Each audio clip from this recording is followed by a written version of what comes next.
Ma'asyiral muslimin rahimani wa rahimakumullah.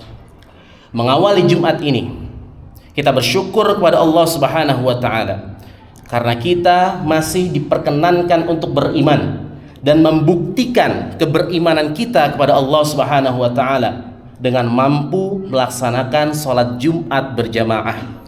Semoga Jumat ini Allah jadikan Jumat terbaik di antara Jumat-Jumat yang pernah kita tunaikan. Hadirin yang berbahagia, ma'asyiral muslimin rahimani wa rahimakumullah.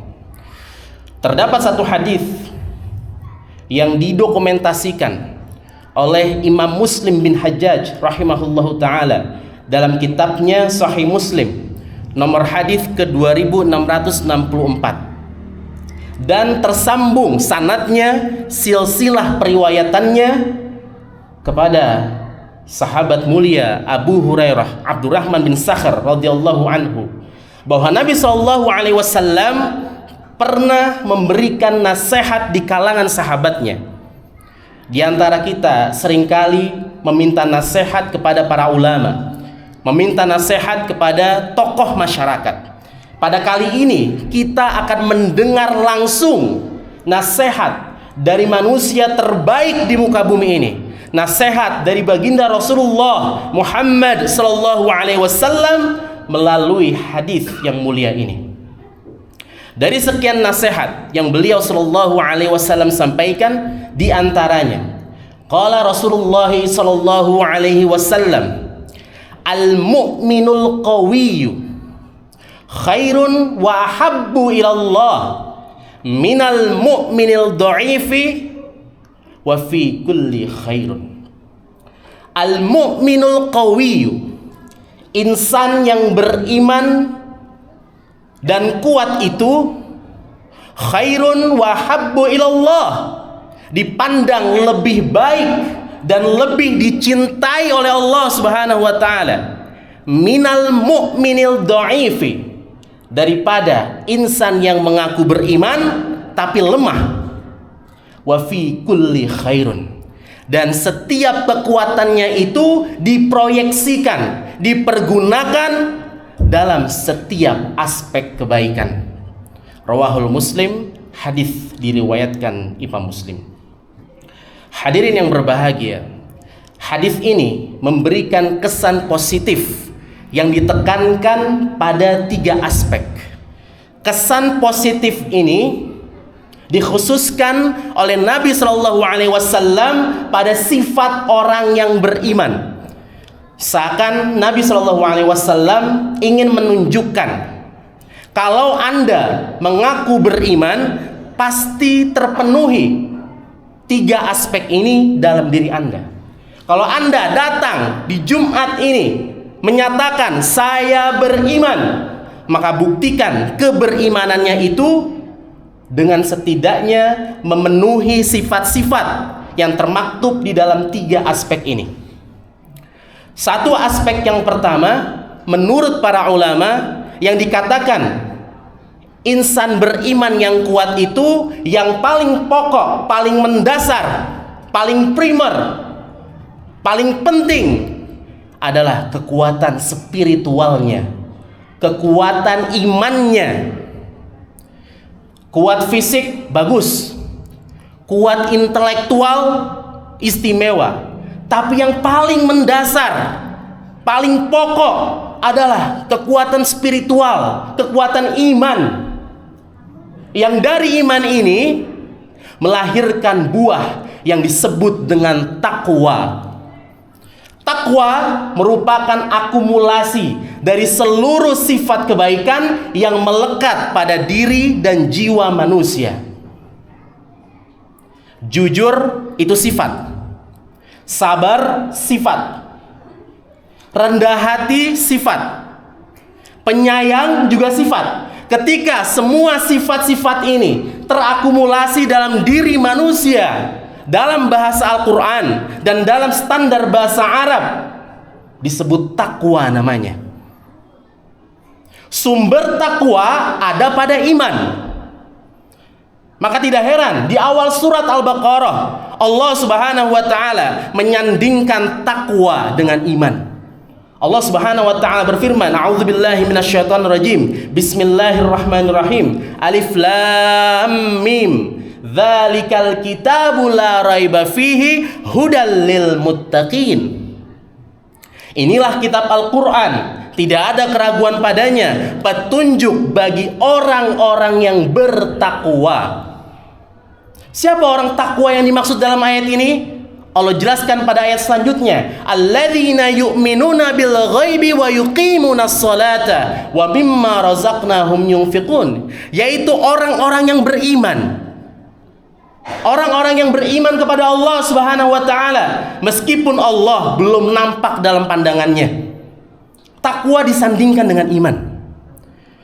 1 bulan ke depan insyaallah taala kita akan memasuki bulan suci Ramadan. Di dalam bulan suci Ramadan ada perintah berpuasa. Allah Subhanahu wa taala memerintahkan puasa diawali dengan kata iman, diakhiri dengan kata takwa. Ya ayyuhalladzina amanu kutiba alaikumusiyam kama kutiba alal ladzina min qablikum la'allakum tattaqun. Wahai orang-orang yang beriman, diwajibkan atas kalian berpuasa sebagaimana diwajibkan pula atas orang-orang sebelum kalian. La'allakum tattaqun, agar kalian menjadi insan yang bertakwa. Seakan Allah Subhanahu wa taala ingin menyampaikan kepada kita, kalau Anda mengaku beriman, harusnya otomatis tersemat nilai-nilai ketakwaan, sifat-sifat ketakwaan dalam diri Anda. Orang yang takwa pasti jujur. Orang yang takwa pasti penyabar, tidak mungkin pemarah. Orang yang takwa pasti rendah hati. Orang yang takwa pasti punya sifat yang penyayang. Suami yang bertakwa, suami yang sayang kepada anak dan istrinya. Ayah yang bertakwa, ayah yang sayang kepada keluarganya. Pemimpin yang bertakwa, pemimpin yang selalu berlaku adil, bijaksana, dan sayang kepada rakyat dan anggotanya. Demikianlah takwa apabila bersemayam, tersemat dalam diri seorang hamba, pasti terhimpun seluruh sifat kebaikan yang melekat pada dirinya. Beruntung kita, seluruh instrumen kebangsaan Negara Kesatuan Republik Indonesia melekat sifat-sifat takwa. Dalam undang-undang pendidikan misalnya, Undang-Undang Sisdiknas nomor 20 tahun 2003, ada poin menimbang, 5 poin di situ. Pada poin yang kedua langsung menegaskan Undang-Undang Dasar Negara Kesatuan Republik Indonesia tahun 1945 mengamanatkan kepada pemerintah untuk mengusahakan, menyelenggarakan pendidikan nasional dalam rangka meningkatkan iman dan takwa kepada Tuhan Yang Maha Esa. Baru selanjutnya mencerdaskan kehidupan bangsa.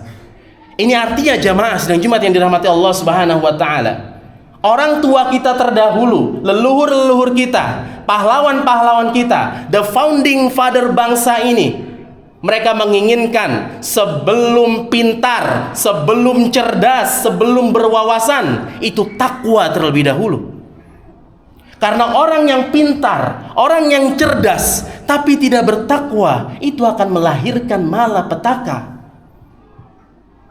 Pintar bagus, tapi pintar tidak baik itu bisa mencelakakan. Orang pintar dalam bidang hukum, tidak baik, tidak bertakwa, berpotensi memanipulasi hukum. Orang pintar dalam bidang ekonomi, tidak baik, tidak bertakwa, berpotensi untuk melakukan tindakan-tindakan yang kontraproduktif.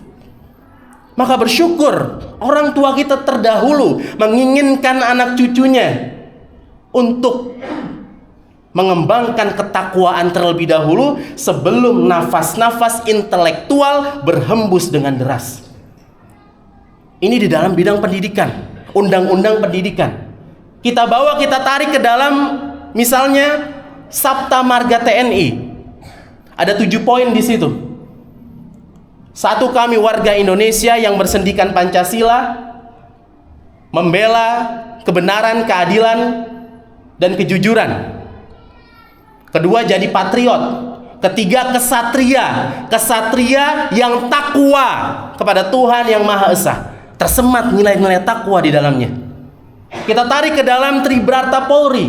Kami polisi Republik Indonesia membela nusa dan bangsa dan meningkatkan keimanan dan ketakwaan kepada Tuhan yang Maha Esa. Lagi-lagi tersemat nilai takwa di situ. Kita tarik ke dalam bidang kehakiman. Ada yang dikenal dengan Pancadharma, kode etik kehakiman. Kami hakim Indonesia adalah hakim yang bertakwa kepada Tuhan yang Maha Esa. Seluruhnya bersemayam nilai-nilai takwa. Dan kemudian ini dikuatkan lagi dengan preambul Undang-Undang Dasar Negara Kesatuan Republik Indonesia yang redaksinya menyatakan atas berkat rahmat Allah Subhanahu wa taala. Atas berkat rahmat Allah Subhanahu wa taala. Baru setelahnya didorongkan dengan keinginan luhur. Atas berkat rahmat Allah Subhanahu wa taala berarti tertanam nilai-nilai ketakwaan di dalamnya.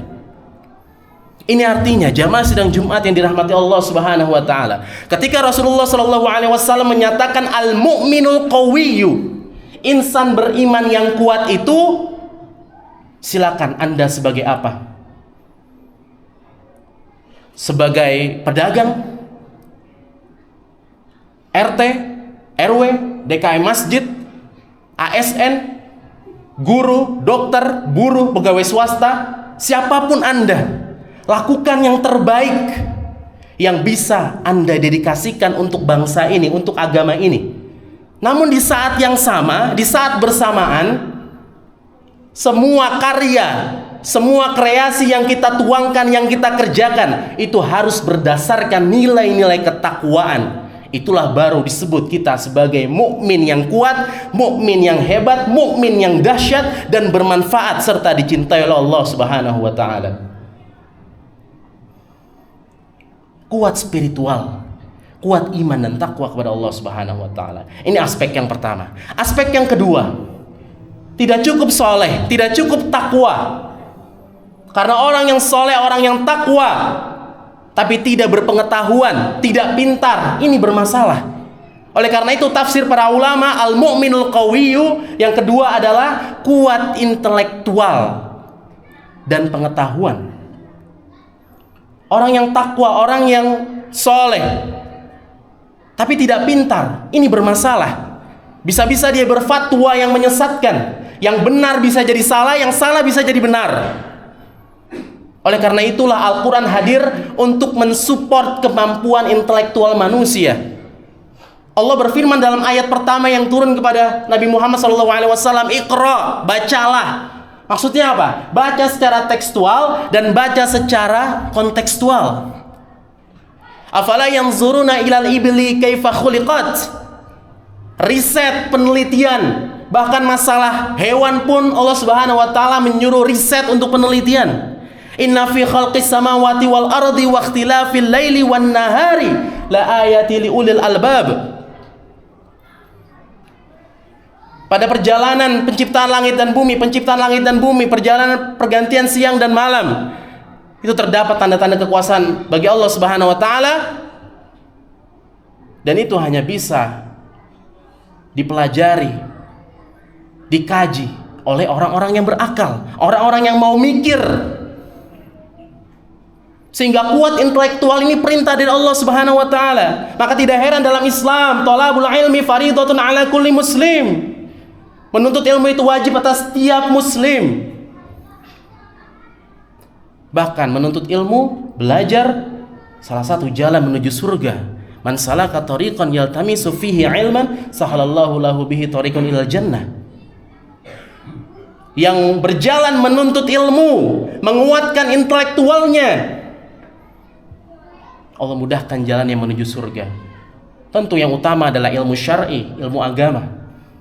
Tapi di samping itu ilmu-ilmu yang lain, semua ilmu yang tidak bertentangan dengan nilai-nilai Islam itu masuk di dalamnya.